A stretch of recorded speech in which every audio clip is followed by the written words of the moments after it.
Студот влегува на голема врата. Грејната сезона се решава ден за ден.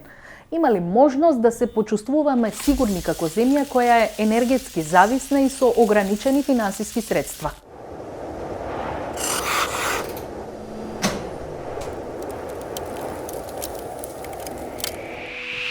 Сигурното снабдување со енергија ќе ја намали зависноста од увоз на енергија, а тоа пак ќе не направи поотпорни на надворешните случувања.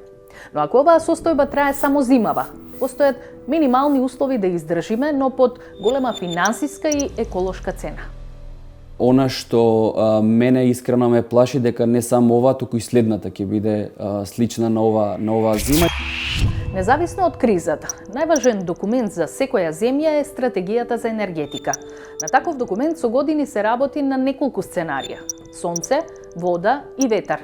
Ова се трите ресурси кои можат да помогнат за енергетска независност. Сонцето е првиот. Александар Дединец од МАНУ, кој работи на оваа стратегија, вели дека не ни треба промена во стратешкото планирање, туку ни треба негова реализација. Треба да се максимално олеснат процедурите за изградба на соларни електрани.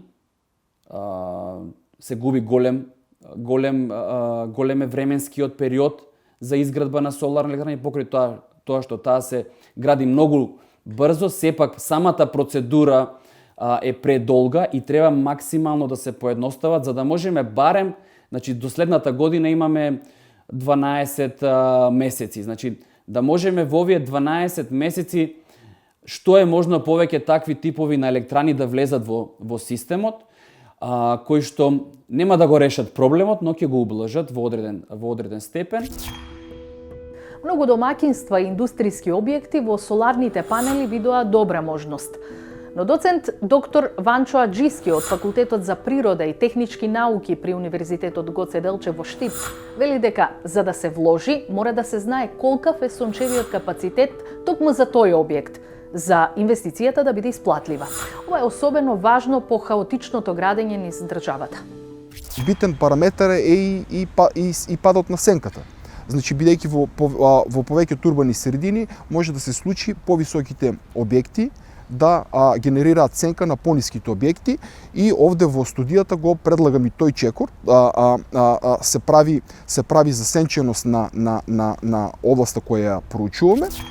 Други параметри на кои мора да се внимава се правилен наклон, односно ориентација кон сонцето, правилен наклон на покрив и за да биде исплатлива инвестицијата, површината не треба да биде помала од 10 метри квадратни.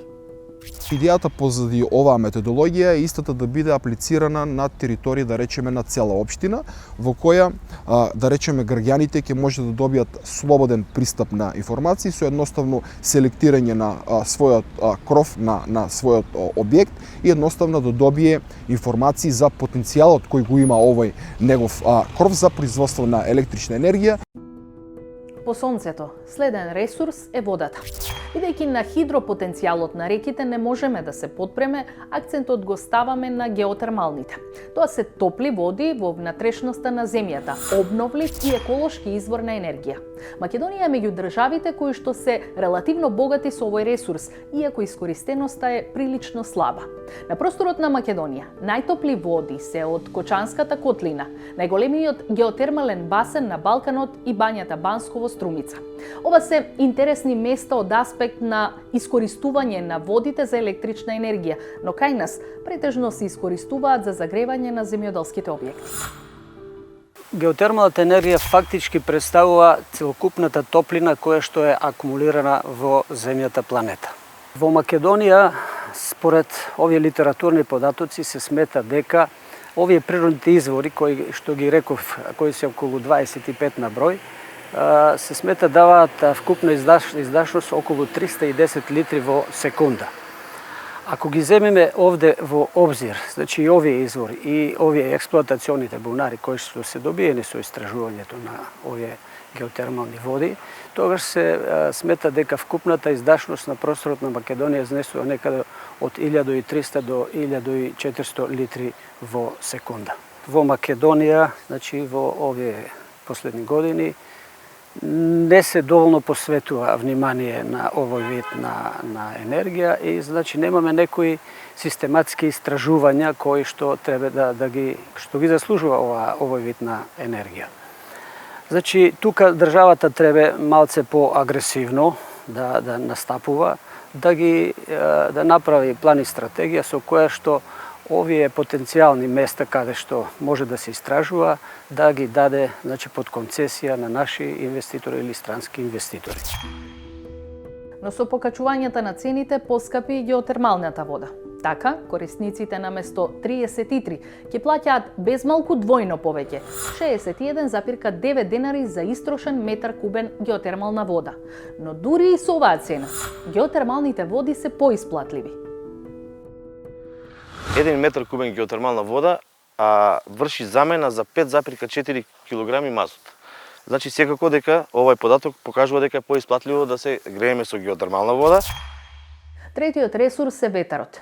Ветерната енергија е едно од најбрзо растечките извори на енергија во светот. Овој тип на енергија беше најголемиот извор на производство на обновлива енергија во Европската Унија во 2018 година. За некои гледката на големи бели турбини на хоризонтот е символ на напредок и чиста енергија. Во 2018 година Македонија од ветерна енергија генерираше само 1,8% од потребната енергија. Во моментов има само една фирма со ветерници во земјата лоцирана близу Богданци. Според стратегијата за развој на енергетиката на Македонија до 2040 година, енергијата на ветерот е извор на енергија со најголем потенцијал за раст во земјата. Но се чини дека сегашните владини решенија придонесуваат за поголем фокус на хидроенергијата која има сериозни влијанија врз животната средина и општеството. Не е економски одржлива и има слаб потенцијал за раст. Едината на Македонија мора да води до енергетска независност и одржливост добиена од зелени извори на енергија со голема енергетска ефикасност. Старите неодржливи, загадувачки рударско-енергетски комплекси мора да заминат во историјата.